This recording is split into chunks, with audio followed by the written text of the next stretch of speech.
If you've ever seen a cathedral, large church, or maybe even an older building, you are probably familiar with gargoyles. Their appearance resembles that of a demon or goblin. Often, they are detailed with angry, teeth-baring faces on devilish figures. They tend to be naked and have muscular figures. Wings also seem to be a common feature, though this is a fairly common description for many gargoyles. Their looks are very diverse. In different cultures, they mean different things, or might take different forms, like that of an animal or even people. For architecture, they are used to spout water out and away from the buildings they sit on. They have a functional purpose as well. I'm sure that many of you who are reading this are aware that you can buy smaller gargoyle statues for a garden or home decoration. I was as well, but I hadn't expected to receive one as a gift. I had just moved into my new apartment at my university. I rented just a small studio apartment as I was only living by myself, and I wanted something affordable for me as a student. I like to keep things simple. I don't own a whole lot of stuff, and I don't plan to. My mother, however, is very attentive when it comes to getting me new things she thinks I might need or want, and is no different in this case. Among the items she brought for my apartment was a little gargoyle statue. The thing stood no taller than a foot. Its colour was grey, with a sort of green tint. Its posture was hunched over, with a round back and spine, while it held its legs and stared forward. Its head, feet and hands were large in comparison to its body. The facial features were like that of a cat mixed with a troll. That's how I would best describe it. It had long pointy upright ears that defined the top of its figure, along with the wrinkles atop its head. The expression the gargoyle displayed seemed mostly neutral, if not a bit friendly, or at least tranquil. Nothing was threatening about this one, unlike the devilish creatures that some gargoyles atop buildings seem to imitate. I thought he seemed friendly enough to keep around my new and otherwise empty home. We had a sort of entryway corridor with a door to get in, as well as the door to the bathroom that is offset from the main room, which is the rest of the apartment. The main room served both as my bedroom and kitchen. I figured the best place to keep this little gargoyle was near my entrance, in the corner facing the door. This made it so the gargoyle was the first thing I saw whenever I came back into my apartment, but I didn't necessarily get to look at him when I left. The first couple of weeks in my apartment were wonderful. I had a nice view of the city as well as the street below. Though it was small, I didn't need much space, and I liked being able to live alone. Each night after work or school, I was able to come home, cook, eat, sleep, relax, and leave whenever I felt. Keeping it clean wasn't an issue, as I was always keen on keeping things organised and cleaned up. Whenever I came back to my apartment, I always looked down at the little gargoyle on the floor, and it made me smile each time. I placed him so he would be looking straight at me whenever I walked through the door. That was until one day, he wasn't facing me. It was a Tuesday, about the second or third week of classes. I got up around 9 a.m, got my things ready, and headed out to the 2 classes I was attending that morning. I returned to my building around 11 o'clock, ready to eat, relax for a minute, and prepare for my next class. Any plans I was making in my head were quieted for a moment after I opened the door to my apartment and found my little gargoyle friend rotated away from looking at the door. He was turned about 45 degrees, looking straight away from the corner he sat in, rather than towards the door as I had set him. I, being paranoid as I am, though reasonable, did a quick sweep through my apartment to find nothing out of the ordinary, and no one else inside. I didn't find anything else out of the ordinary in my apartment. Though, I will admit, I am not the most observant, nor do I have the best memory, so it was easy to explain this away. I figured that I must have fiddled with the gargoyle and moved it for some reason this morning. Or maybe that I had bumped into it, which, even at the time, didn't make sense. I hadn't had a reason to move the gargoyle around. And besides, my mornings inside my apartment are usually short-lived. I'm always in a big rush to get to class on time. Unfortunately, I hadn't had a better explanation. In any case, I just rotated the gargoyle back to how I had him before, where he once again faced the door to the apartment. I carried on with my day as if nothing had happened. I had the same experience the next day. It rotated what seemed to be the same 45 degrees in the same direction. Again, I chalked it up to my being forgetful and having moved it for some reason. I couldn't, however, make this same dismissal on Thursday when I saw it once again, 3 days in a row now. At this point, my paranoia had placed a firm hand on the wheel of my thought process. I hadn't believed much in paranormal or spiritual entities or forces. I also wasn't very involved with my religion like I was when I was younger. Despite this, the thoughts crossed my mind. I thought maybe this little stone gargoyle was cursed or possessed by something. Maybe this thing was the little demon it looked like. The explanation didn't have much merit to me, and like I said, I wasn't the most superstitious person. The prevailing theory I settled on was that someone was sneaking into my apartment. Someone had a sick idea of a joke, where they would find it funny to terrorise me into thinking I had a possessed gargoyle. Maybe an employee who worked in the building had a key fob and used it to access my apartment. Maybe an old resident had one that still worked. Maybe one was lost and there was someone who found out where it worked by some odd chance. Whoever it was, I couldn't think of someone for whom this theory would make any sense. I also figured they must be doing it only to toy with me. Nothing else ever seemed out of place, and nothing was missing or stolen. As I said, I'm quite simple and don't have many things that could be out of place or missing, or I would probably notice if there were. My solution was simple. Friday wasn't a very important day for classes that week. I hadn't had any quizzes or tests to attend to, and for anything I missed, I was sure I could teach myself through the textbooks and class notes the professors left on their class pages after the lectures. I planned to simply sit in my apartment all day and wait for the creep that came in to mess with my gargoyle. As I learned waking up Friday morning, this plan didn't work. The moment I woke up, I crawled out of bed to use the bathroom. As I left the bathroom, I found myself making eye contact with the gargoyle sitting in the corner. He had already moved to his angle away from the corner, looking right at the bathroom. I felt a chill down my spine as I realised that whoever did this must have come in the night. The thought of someone coming in when I was sleeping and doing that, and who knows what else, made me feel disgusted and even angry. How sick could they be? Some stranger whose intentions I hadn't a clue of felt bold enough to sneak into my apartment while I slept. I stayed inside my apartment all of Friday. I cooked what I had and kept to my homework. I didn't go to any of my classes, although that was part of the plan. I had hoped to catch whoever was doing this and be able to move on with the day. Now, I wouldn't be able to leave to go to the gym or hang out with friends. I couldn't leave at all. I didn't even feel comfortable enough to use both earbuds in my apartment. This situation was no fun, and I wanted to be able to leave my apartment. But more than that, I wanted to find out who this was. I decided that night was going to be an all-nighter. I had to catch whoever the hell was doing this. I figured that this was also a good time to continue my schoolwork and prepare for the week so that when I hopefully did catch this creep, I could relax for the rest of the weekend and sleep easily. I didn't tell anyone about what was going on. I felt like I might be the one who was crazy. After all, I had nothing to back up my claims, so why bother? My Friday was quiet and peaceful for the most part. I had gotten distracted a few times and browsed YouTube here and there, but for the most part, I got quite a lot done. Occasionally, I would get up and double check that my door was secured and locked, and that my mysterious gargoyle was how I left him, staring straight at the door. As usual, my productivity improved the later it got. While intensely focused on a set of calculus problems at 3 a.m, the lights in my apartment suddenly went out. I jumped out of my chair into a standing position and away from my desk as I stared towards the entrance to my apartment. Even though only my right earbud was in, I quickly knocked it out of the ear. I hadn't heard anyone or anything, except for the distant flip of a light switch a few seconds prior.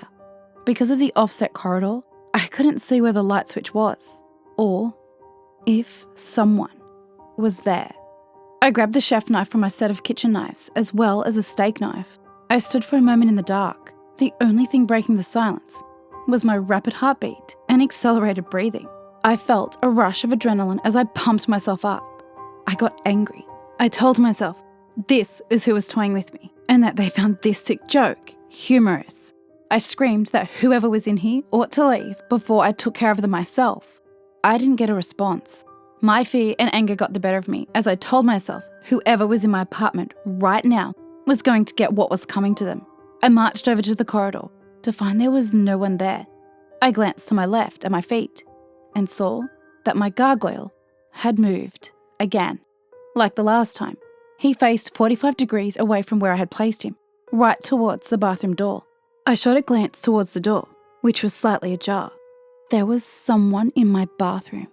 I couldn't make out many details, but I could make out the shape of a person. I raised the chef knife I was holding and, in the most serious and straight voice I could muster, I told them to leave. Despite my best efforts, my command came off in a very shaky and frightened voice. After about 10 seconds, I saw the figure step backward through the barely cracked open door. I cautiously reached a hand forward and pulled open the door. Although it was still dark, I didn't see anyone. I reached in and flipped the light switch, still keeping the rest of my body outside of the bathroom.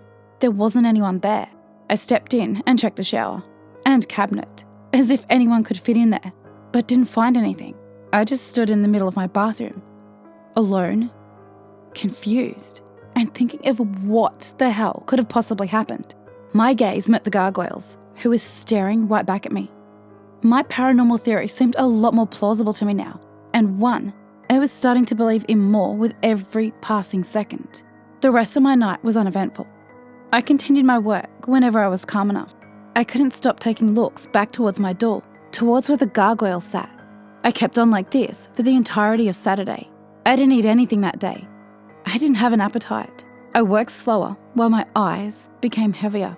At one point, around 7 p.m, I decided to take a break and watch a relaxing YouTube video or two, since I hadn't gotten anything done in the past hour or so anyway. Because I wanted to keep both ears open this time, I didn't use headphones and just listened with my laptop volume on low. Eventually, I found myself resting my head in my arms and barely able to keep my eyes open. I know it wasn't long before I fell asleep, but it only felt like a passing moment before I shot back up, awake and in the darkness of my room. My panic about being in the dark was quickly diffused when I remembered I didn't have it on earlier when I fell asleep, as it was still somewhat light out then. However, it wasn't light out now. I leaned back in to get a look at the clock in my oven. It was a little past midnight. I stood up, legs feeling almost too weak to allow me to, and rubbed my eyes. I was tired before, but now I felt like a rotting corpse. As it turns out, sometimes catching a little sleep when you're that deprived only makes you feel worse. I had a massive urge to pee after I woke up. I started walking over to my bathroom, but stopped dead in my tracks when I got to the corridor. My gargoyle wasn't just turned. It was gone. I snapped my head back up and looked towards my door. What I saw made me take a few steps back. Facing my door was a figure again, but this time, I could see it. It stood about 4 feet tall, arms at its sides, and with a slightly hunched back. I realised quickly that whatever this thing was, its figure was an exact representation of my gargoyle, only larger and stood up. It stood looking straight ahead at my door, away from me. It was perfectly still, like a stone. Before I could react, I felt myself become weak. Weak to the point I couldn't seem to keep myself standing, and felt my legs going out from underneath me. I slowly collapsed to my knees and then to the ground, watching what I now believe to be whatever possessed my gargoyle standing in front of me. All the while, my eyes kept closing as if they were being forced to. I felt myself falling asleep once again, until I did. I tried to fight all of this, but I couldn't. It was almost as if my body was doing it for me. I awoke with sunlight from my window shining on my face as I was still collapsed on the ground. It was mid-morning. My first thought was to check for whatever was standing in front of my door the night before. It wasn't there, but I discovered my gargoyle right where I had always placed him, sitting in the corner and facing the door. I was losing my mind at this point, and I didn't know if it was me seeing things or if things were happening. In a rash impulse, I got my shoes on, grabbed the gargoyle, and marched down to the first floor of the building. I proceeded to the trash room, where I rifled the little stone devil into the dumpster, turning away as quickly as I threw him in, and I headed back to my room. I continued on that day as if nothing had ever happened. I figured I'd better finish up the schoolwork I needed to have done for classes, which I already had the next day. I also went to the gym, but my performance on everything that day, from homework to working out, was suboptimal, to put it lightly. I had just felt horrible. My mood wasn't just bad, it was depressing. Like I had no hope left at all. I did a lot of reflection on myself. I felt as though I should drop out of school and stop trying, as if nothing mattered at all. I felt my life was meaningless. I didn't know what was getting into me. What I felt that day, I hadn't felt that in months. Up until the past few days, everything was going right for me, and now I was back to this. My mental health was improving until now. I hoped it was just the sleep deprivation getting the best of me. These thoughts occupied much of my day, and before I knew it, it was dark, and I was tired, worn out. I decided to call it a day. Later that night, around 2 or 3 in the morning, I woke up once again. I was able to open my eyes and see my quiet, dark apartment. But when I tried to get up, I was unable. No matter how much effort I gave into moving my arms or legs, or anything but my eyes, I couldn't. I panicked for a few minutes before I gave it some thought. I assumed I must be experiencing sleep paralysis. I had never experienced it before. I only heard about it. And it terrified me. I decided it was best to relax and let it pass. I stopped trying to get up and relax my eyes, letting them drift to the ceiling above. That was a mistake. Hanging from my ceiling was this grotesque monster. The shape was like that of a man, but with its feet and hands planted on the ceiling as if it were the floor, with its head leaning back and down to look at me.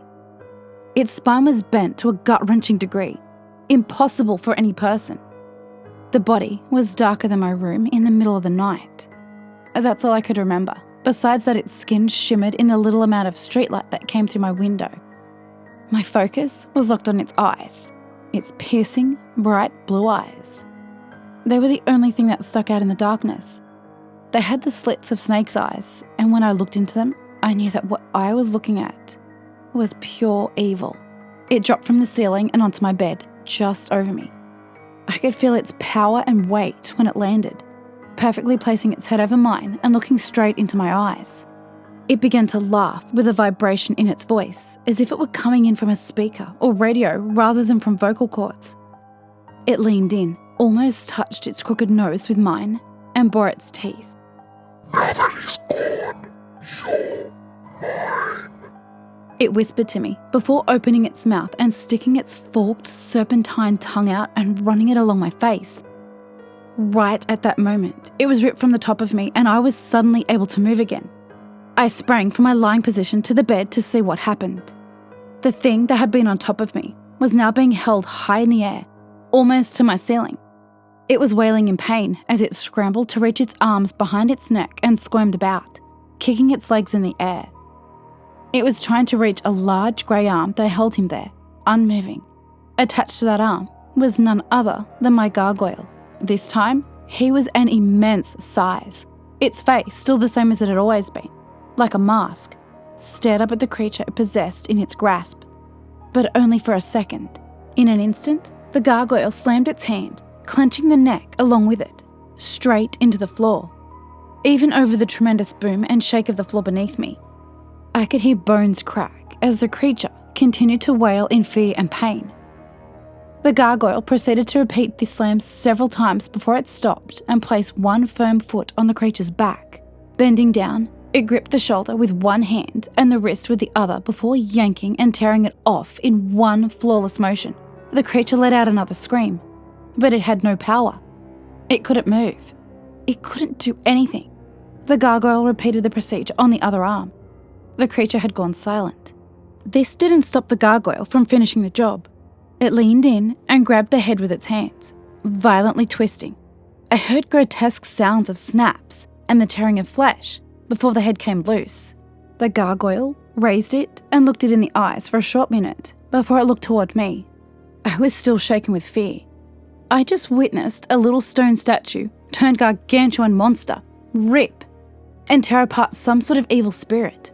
Not to mention, my floor was covered in torn apart limbs, a lifeless torso, and a pool of blood. Despite all this, I was able to calm down after a few seconds. I didn't feel like I was in danger. I felt safe and comfortable. Feelings I hadn't had the slightest taste of for a whole week now. I felt like it was all over now, and I could rest. I remembered now that just earlier that day, I had thrown the gargoyle out, believing it to be responsible for causing all of this. I felt ashamed of myself. I felt I had betrayed the one who was here to help me. "I'm sorry," was all I could muster, to which it gave no response. But once again, I could feel something. I could feel that this thing held no animosity towards me. I could feel it forgave me, and that no matter what, it was here to protect me. It didn't care what I did to it. Moments later, I found myself going weak and falling back asleep once again. When I awoke, I felt more refreshed from sleep than I had in a long time. I got out of bed to find no holes in my floor, no blood, no dismembered corpse. But what did sit in the middle of my apartment floor was the gargoyle, back to its original state, just a friendly little statue. Every day since has been normal, and I don't believe I've ever been this happy in my life. It's been a long time since I've felt this looked after before. I no longer feel alone in the darkness, in the emptiness I had felt for years. I have a good perspective on life now. I appreciate every day like I never have. My relationship with my family has never been so strong. I don't fear the beast sitting quietly in my apartment's corner. He's a part of me now, no matter what happens. The only fear I have is what would have happened to me if I found myself on the wrong side of that thing.